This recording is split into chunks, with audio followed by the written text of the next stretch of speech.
एक दिन ऑस्कर को पता चलता है कि एल्फ्रेड और मारिया के बीच अफेयर चल रहा है, जहां पर मारिया एल्फ्रेड को दिलो जान से चाहती थी, लेकिन एल्फ्रेड मारिया को बस इस्तेमाल कर रहा था, जिसको जानने के बाद मारिया काफी दुखी हो जाती है और रोने लगती है। कहानी की शुरुआत में हम पोलैंड के एक खेत में एना नाम की एक औरत को काम करते हुए देख पाते हैं। तभी जोसेफ नाम का एक आदमी पुलिस ऑफिसर से भागते हुए उसके पास आता है और उस औरत को उसे छुपाने के लिए रिक्वेस्ट करने लगता है, जिस वजह से वो औरत उसे अपनी स्वर्ग के अंदर छुपा लेती है। थोड़ी देर बाद पुलिस ऑफिसर उसे ढूंढते हुए वहाँ पर आता है और एना से उसके बारे में पूछता है, लेकिन एना उन्हें बताती है कि जोसेफ उस तरफ भागा है, जिसके बाद वो पुलिस ऑफिसर जोसेफ को ढूंढने के लिए वहाँ से जाने लगते हैं। पर तभी एना जोर से चीख पड़ती है जैसे कि उसे किसी ने काटा, लेकिन वो पुलिस कांस्टेबल उसके ये सब कुछ करतूत को इग्नोर करके वहाँ से चले जाते हैं। जिसके बाद हम देखते हैं कि जोसेफ स्वर्ग से बाहर निकलता है और अपने पैंट के खिड़की को बंद करके एना के साथ वहाँ से जाने लगता है। इसके बाद से जोसेफ एना के साथ ही रहने लगता है और ऐसे ही और एक साल गुजर जाता है। वो दोनों अभी भी पुलिस से छुप कर रह रहे थे, लेकिन एक दिन पुलिस ऑफिसर जोसेफ को पकड़ लेते हैं और उसके ऊपर अंधाधुंध गोलियां चलाने लगते हैं, जिस वजह से जोसेफ पुलिस से बचने के लिए पानी में कूद जाता है और इसके बाद से वहाँ पर किसी को भी जोसेफ के बारे में कुछ भी पता नहीं चलता। कुछ लोगों को ऐसा लगता है कि जोसेफ पानी में डूबकर मर चुका है और कुछ लोग सोचते हैं कि जोसेफ वहाँ से अमेरिका भाग गया है और अमेरिका में एक आलीशान जिंदगी जी रहा है। दूसरी तरफ एना काफी मुश्किलों का सामना कर रही थी और बाजार में फल और सब्जी बेचकर किसी तरीके से अपनी और अपनी बेटी का पेट पाल रही थी। इधर उसकी बेटी एग्नेस अपने कजन जॉन से प्यार करती थी, लेकिन उसकी शादी एक जर्मन शेफ एल्फ्रेड के साथ हुई थी, जिस वजह से कुछ ही दिनों के अंदर वो एक बच्चे को जन्म देती है, जिसका नाम वो ऑस्कर रखती है। अब पैदा होने के बाद ऑस्कर रोना बंद नहीं कर रहा था, जैसे कि वो पैदा होना ही नहीं चाहता, लेकिन एग्नेस जब उसे 3 साल की उम्र में एक ड्रम देने का वादा करती है, तभी वो रोना बंद कर देता है। इसके बाद ऐसे ही 3 साल गुजर जाता है और ऑस्कर के 3 साल के बर्थडे पार्टी में एग्नेस उसे एक ड्रम गिफ्ट करती है, जिसको पाकर ऑस्कर काफी खुश हो जाता है और उस ड्रम को बजाने लगता है।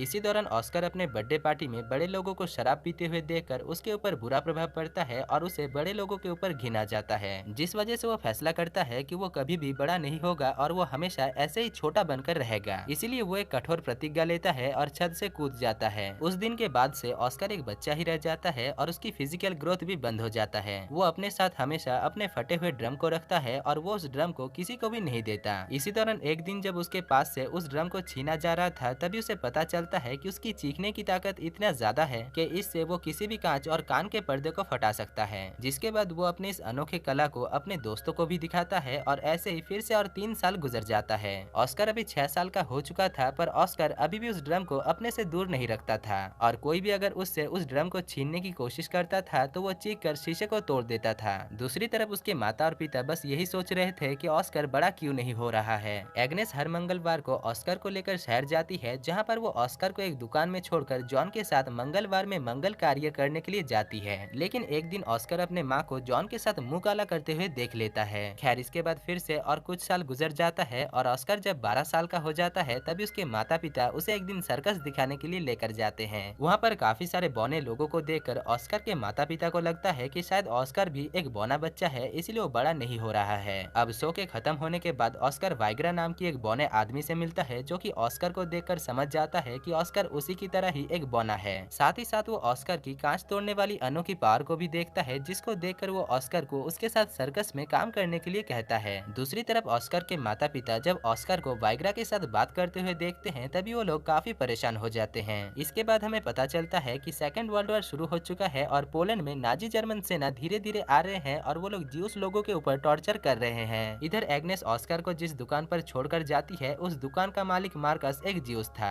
और वो एग्नेस को पसंद भी करता था, इसलिए वो एग्नेस को उसके साथ लंदन चलने के लिए कहता है, लेकिन एग्नेस उसके साथ जाने से मना कर देती है और अपने घर वापस आ जाती है। इसके बाद से एग्नेस ऑस्कर को लेकर काफी परेशान रहने लगती है और डिप्रेशन में ज्यादा से ज्यादा मछलियां खाने लगती है, जबकि मछली खाने से उसे सख्त एलर्जी थी। इसी दौरान हमें पता चलता है कि एग्नेस जॉन के बच्चे की मां बनने वाली है, लेकिन वो इस बच्चे को लेना नहीं चाहती है। दूसरी तरफ एल्फ्रेड को इससे कोई भी फर्क नहीं पड़ रहा था कि उसकी बीवी के गोदाम में किसका सामान है और वो बस एग्नेस को जिंदा रखना चाहता था। लेकिन एग्नेस इस बोझ को लेकर जिंदा नहीं रह पा रही थी, जिस वजह से कुछ ही दिनों तक ऐसे ही मछलियां खाने के बाद मछली खाने की वजह से उसकी मौत हो जाती है। उसके फ्यूनरल में मार्कस भी आता है, लेकिन नाजी जर्मन लोग उसे वहाँ से धक्के मारकर निकाल देते हैं, क्योंकि वो एक ज्यूस था। थोड़ी देर बाद जब सभी लोग वहाँ से चले जाते हैं, तभी मार्कस एग्नेस के कब्र के पास आता है और एग्नेस को अपनी दिल की बात बताता है। इधर शहर में नाजी जर्मन लोग ज्यूस लोगों के ऊपर काफी अत्याचार कर रहे थे और वो लोग उनके घर और दुकान को जला देते हैं, जिस वजह से मार्कस मार्कस भी डिप्रेशन में आकर जहर पीकर अपनी जान दे देता है। लेकिन मार्कस के मरने के साथ ही ऑस्कर के नए ड्रम पाने का सपना भी टूट जाता है, क्योंकि उस शहर में मार्कस इकलौता था जो ड्रम बनाता था। इसीलिए वो अपने पुराने ड्रम को ठीक करवाने के लिए जॉन के साथ जाता है और जॉन उसे अपने ऑफिस यानी पोस्ट ऑफिस लेकर जाता है।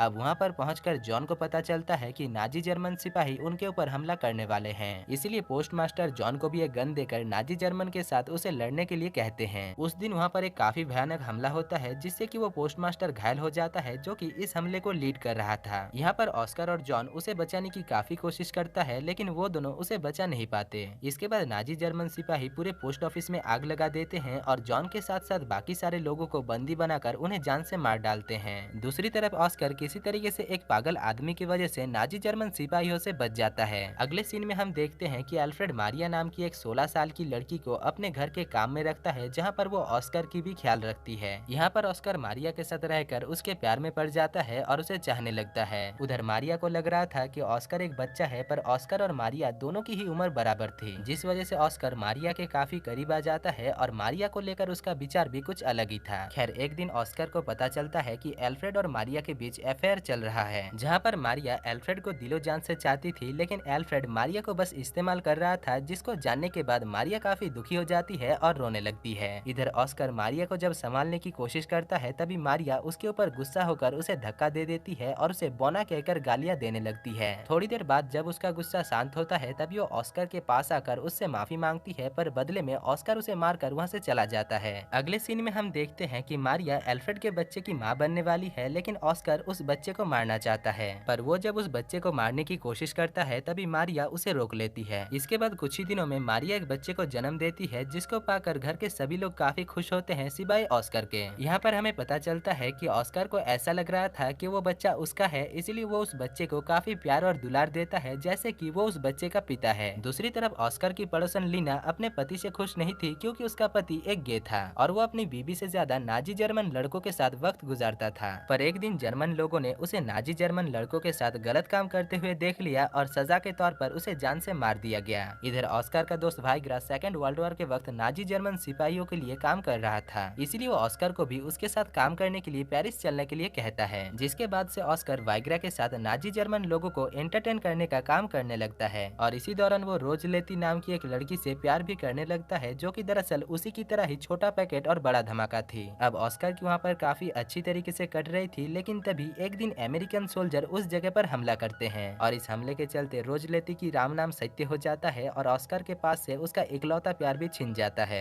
इसके बाद ऑस्कर फिर से अपने घर वापस आता है, जहाँ पर वो मारिया के 3 साल के बेटे को एक ड्रम गिफ्ट करता है, जैसे कि उसे बचपन में उसकी माँ ने दिया था। यहाँ पर मारिया ऑस्कर को पसंद नहीं कर रही थी और ऑस्कर के वापस आने पर उसे थोड़ा भी अच्छा नहीं लग रहा था, लेकिन एल्फ्रेड ऑस्कर के आने पर काफी खुश था, क्योंकि बाप तो बाप ही होता है। दूसरी तरफ शहर में चारों तरफ दंगे फसाद चल रही थी, क्योंकि इस वक्त सेकेंड वर्ल्ड वॉर काफी जोरों शोरों से चल रहा था और नाजी जर्मन सिपाही आम ज्यूस लोगों के ऊपर टॉर्चर करके उन्हें जान से मार रहे थे, जिस वजह से एल्फ्रेड अपने फैमिली के साथ साथ लीना को लेकर पूरा दिन बेसमेंट में छुपा रहता था और सिर्फ रात में ही खाने की तलाश में बाहर आता था। पर एक दिन कुछ नाजी जर्मन सिपाही उन लोगों को ढूंढते हुए बेसमेंट के अंदर आ जाता है और लीना के साथ जबरदस्ती करने लगता है। साथ ही साथ वो लोग एल्फ्रेड को भी उसका परिचय देने के लिए कहता है, लेकिन एल्फ्रेड उनसे झूठ कहता है और वो कहता है कि वो नाजी जर्मनी है। पर उन लोगों को एल्फ्रेड की बातों पर विश्वास नहीं होता और एल्फ्रेड के हुतिया हरकत करने पर वो लोग एल्फ्रेड को जान से मार डालते हैं। अगली सुबह मारियस नाम की एक ज्यूस आदमी एल्फ्रेड के दुकान पर आता है, जिसको उस जगह का नया मालिक बना दिया गया है। एल्फ्रेड के दुकान को अपने हाथ में लेने के बाद मारियस ने ही एल्फ्रेड के फ्यूनरल को संभाला, क्योंकि उसकी बीबी और बच्चे भी एक एक्सीडेंट में मर गए थे और वो अपने को खोने का दर्द जानता था। अब एल्फ्रेड के फ्यूनरल पर ऑस्कर को एहसास होता है कि वो पूरी तरीके से अनाथ है, इसलिए उसे फिर से बड़ा होना होगा, जिस वजह से वो अपने ड्रम को उस कब्र में फेंक देता है और तभी एक बच्चा उसके सर पर एक पत्थर मारता है, जिससे वो वहीं पर ही बेहोश हो जाता है। थोड़ी देर बाद एक आदमी ऑस्कर को चेक करने के लिए आता है और उसे चेक करने के बाद उसे पता चलता है कि ऑस्कर फिर से बड़ा होने लगा है, जबकि मैगी बनने में भी 2 मिनट का वक्त लगता है, पर उस आदमी को सब कुछ पता था। खैर, इसके बाद अगले सीन में हम देखते हैं कि ऑस्कर मारिया के साथ उस देश को छोड़कर जा रहा था और इधर एना, जो कि अभी काफी बूढ़ी हो चुकी थी, वो वहीं पर ही रुक जाती है। यहाँ पर ऑस्कर चिल्लाकर ट्रेन को रोकने की कोशिश करता है, पर तभी उसे पता चलता है कि उसके बड़े होने के साथ साथ वो अपने चिल्लाने की आवाज से कांच तोड़ सकता था, वो शक्ति भी उसकी चली गई है। और दोस्तों, इसी के साथ ही इस मजेदार मूवी की कहानी खत्म हो जाती है।